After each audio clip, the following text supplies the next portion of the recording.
तर माझा क्वेश्चन असा होता की लातूरच्या यूथसाठी आपल्याला काही पॉलिसीज आहेत का? जसं की लाईक पोलीस दलात त्यांना जर करिअर करायचं असेल किंवा त्यांना त्यांच्या हक्काविषयी आणि त्यांच्या कर्तव्याबद्दल जागरूक करण्यासाठी आपण काही प्लॅन्स आहेत का आपले? अ, लातूर जी आहे ती स्टुडंट सिटी आहे.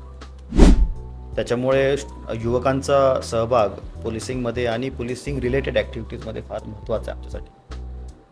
पोलिसिंगमध्ये जर का तुम्हाला पोलीस कॉन्स्टेबल बनायचं आहे किंवा पोलीस ऑफिसर बनायचं आहे, त्यासाठी वेगवेगळ्या नक्कीच भरती होत राहतात.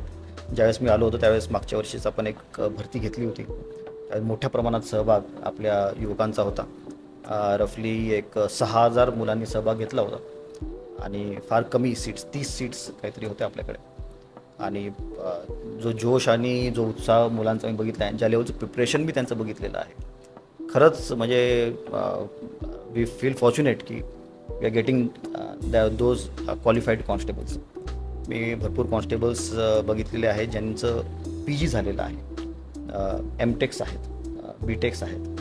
सो पोलीस दलासाठी फार जास्त गरज आहे आपल्याला, यंग मुलांनी पोलीस दलामध्ये भरती होण्यासाठी आणि क्वालिफाईड मुलांनी पोलीस दलामध्ये भरती होण्यासाठी. आता पुन्हा आपली भरती येईल यावर्षी. आवर्जून युवकांनी याच्यामध्ये पार्टिसिपेट करायचं आहे आणि पोलीस दलाशी जुडायचं आहे. त्याच्या व्यतिरिक्त जर का ॲज अ व्हॉलेंटियर तुम्हाला आमच्यासोबत काम करायचं तर नक्कीच तुम्ही आमच्यासोबत काम करू शकता. अनेक माझ्या संपर्कामध्ये युवक असतात जे सांगत राहतात की अशा टाईपची ॲक्टिव्हिटी चालू आहे, ट्युशन एरियामध्ये असं चालू आहे, तसं चालू आहे. अनेक जण मला येतात, भेटतात, सांगतात. ट्युशन एरियामध्ये आमची अष्टविनायक चौकी आहे, त्या चौकीला भेट देतात. आम्ही अनेक वेळेस तिथे कोम्बिंग ऑपरेशन्स करत राहतो. त्यावेळेस मी पण तिथे IIBचा जो तिथं कॉर्नर आहे तिथे उभा असतो माझ्या पूर्ण फोर्ससोबत. अनेक मुलं येतात, बोलतात आमच्याशी की हा प्रॉब्लेम आहे, हा नाही आहे, किंवा हे चांगलं झालं आहे पण हे वाईट झालेलं आहे. अनेक वेळेस आमच्या कामाचा फीडबॅक आम्हाला त्याच्यामध्ये भेटतो. तर युवकांना मी हेच सांगेन की तुम्हाला पोलीस दलाशी जुळणं गरजेचं आहे. रस्त्यावर उभा असणारा कॉन्स्टेबलशी 2 शब्द बोला. ते एखादा ऑफिसर तिथं काम करत आहे त्याच्याशी 2 शब्द बोला. तुम्हाला ज्या वाईट गोष्टी दिसत आहेत त्याच्याबाबत आवर्जून आम्हाला सांगा.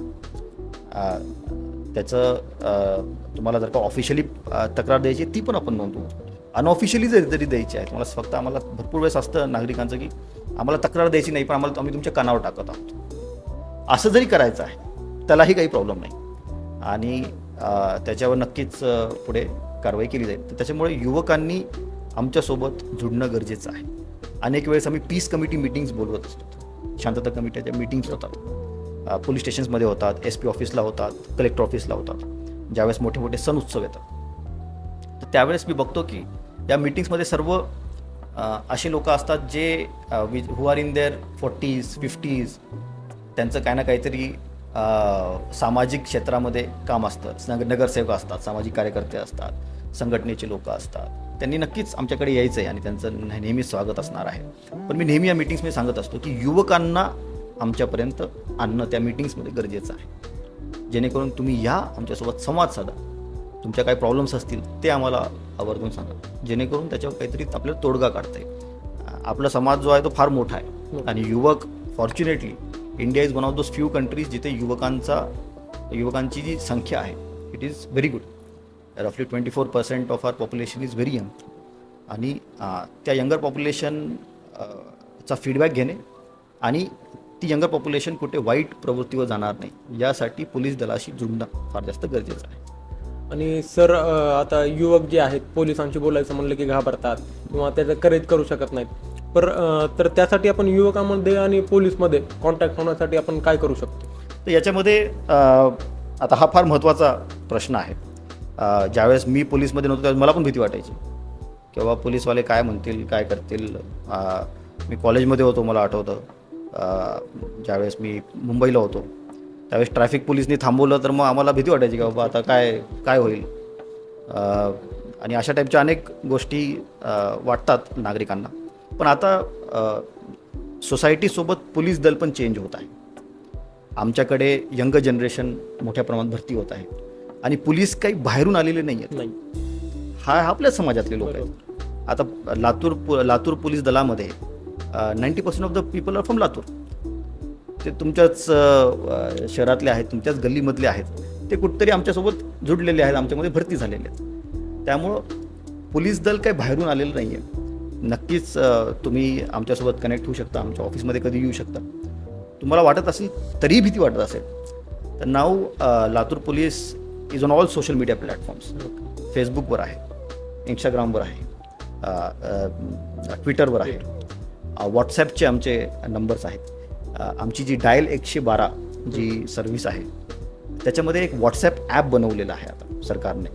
त्याच्यामध्ये तुम्ही आमच्या कंट्रोल रूमसोबत व्हॉट्सॲपद्वारेही बोलू शकता, तुमची तक्रार नोंदवू शकता. भरपूर वेळेस आपल्याला असतं की बाबा वी वॉन्ट फेसलेस इंटरॅक्शन. भरपूर जणांना वाटतं की मला कॉल पण करायचा नाही आहे, मला पोलीस दलाशी बोलायचं पण नाही आहे. त्यामुळे तुम्ही डायल 112ची ॲप स्टोअरवरून, त्याचबरोबर गुगल प्लेवरून डाउनलोड करा. त्याच्यामध्ये ऑप्शन्स आहेत, त्याच्यामध्ये स्पेशली मुलींसाठी SOSची ॲप त्यांनी बनवलेली, त्या ॲपमध्येच आहे.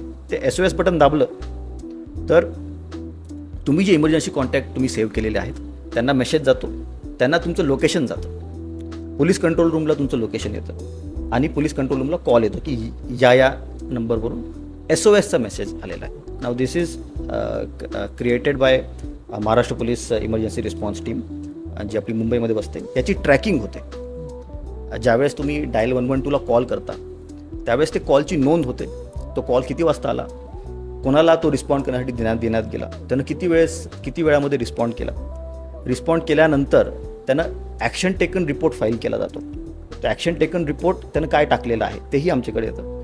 त्यानंतर महत्त्वाचं म्हणजे मुंबईवरून त्या तक्रारदाराला कॉल येतो. प्रत्येक तक्रारदाराला येत नाही, पण रफली 70% to 80% रँडमली तक्रारदारांना कॉल येतो रेटिंग मोजण्यासाठी. बाबा तुम्ही ही तक्रार नोंदवली होती, असा कॉल केला होता, त्याच्यामध्ये पोलीस तुमच्याकडे आले होते, तुम्हाला आमचा रिस्पॉन्स कसा वाटला, 1 to 5 मध्ये तुम्ही रेट करा. ती रेटिंग आमच्याकडे येते. सो महिन्याला माझ्याकडे मग हे येतं की बाबा या पोलीस स्टेशनची रेटिंग जी आहे ती अशा प्रकारे खाली आलेली आहे, या पोलीस स्टेशनची एवढी आलेली आहे. भरपूर वेळेस असं येतं की या पोलीस स्टेशनला रिस्पॉन्ड करायला अर्धा तास लागला आहे, या पोलीस स्टेशनचा ॲव्हरेज टाईम रफली 7 मिनिट आहे, या पोलीस स्टेशनचं 10 मिनिट आहे. त्याच्यावरून कळतं की आपल्याला कुठे आपण मिस्टेक्स करत आहोत. सो पोलीस प्रशासन फार चेंज होत आहे आणि ते चेंज त्याच वेळेस कळेल युवकांना ज्यावेळेस ते त्याचा यूज करतील. त्यामुळे यूज करा डायल 112ला. तुम्हाला वाटत आहे की बाबा डायल 112 भरपूर वेळेस नाही काम करणार, अनेक वेळेस असं होईल की बाबा रिस्पॉन्स बरोबर आला नाही, त्याचा फीडबॅक द्या, जेणेकरून मग त्याच्यामध्ये नक्कीच सुधार करण्यात येईल. Sir thank you.